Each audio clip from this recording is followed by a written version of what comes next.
So, Low? A Star Wars story? yeah.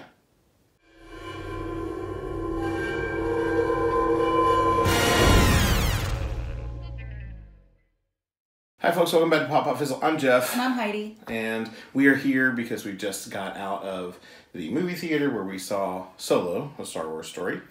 I always want to call it Han Solo, a Star Wars story, even though I know it's wrong. I just keep wanting to call it the Solo movie. So, sorry guys, we can't The get Solo it right. movie is the one about the big red cup. I thought it was about an opera singer. Possibly. With I don't know. Maybe singing into a big red It's cup. also possible I'm very delirious. Yeah, it's late. Anyway, so we're going to do a quick non-spoiler review for you. That's Okay. what you're watching now, and it'll be labeled as such, so you don't have to worry about that. And then later we'll upload a spoiler discussion. We'll keep it short, but we want to be able to discuss it for your benefit a little bit. So, non-spoiler review. You go first and let people know what you thought, and then we'll give it a grade at the end. Okay, I really enjoyed it. So I actually didn't even watch any non-spoiler reviews prior to this. Jeff had, and I know that there were some people who were mostly favorable towards it. Some people had some, tougher things to say, and so I went in with an open mind, and I've been kind of excited about this anyway. It looked like a lot of fun, and I wasn't wrong. It was, in fact, a lot of fun. A lot of familiar characters, a lot of new characters, and it was really just a fun watch. I was on record, I believe, via the trailer reactions that we did, saying that I didn't feel like we needed a Han Solo movie, standalone movie.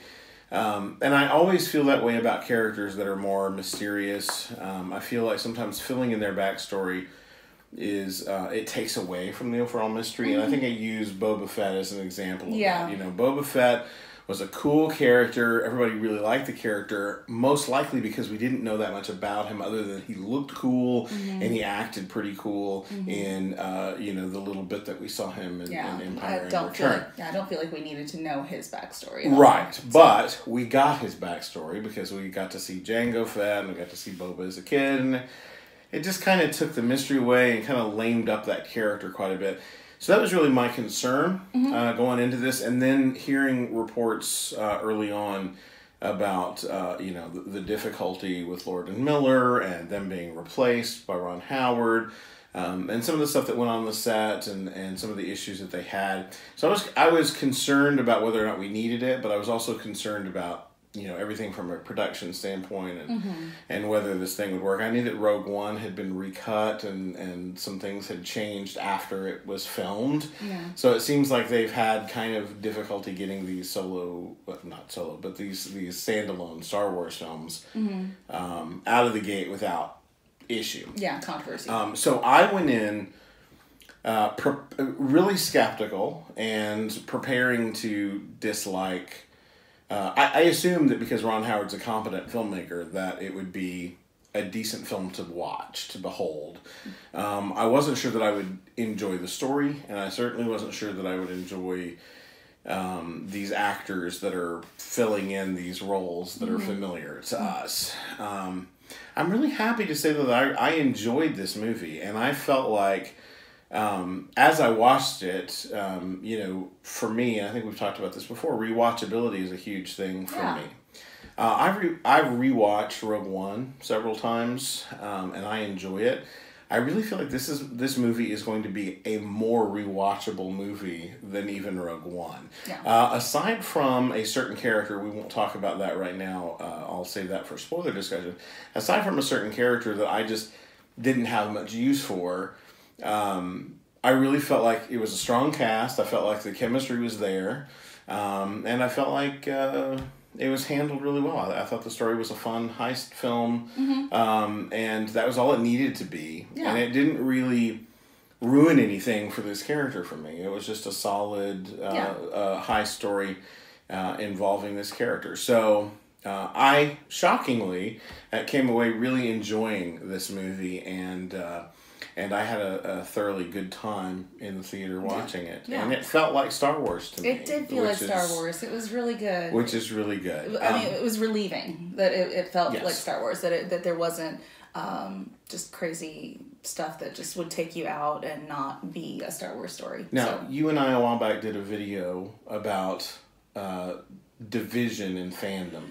Yes. And some of the issues that can happen when fandom goes bad.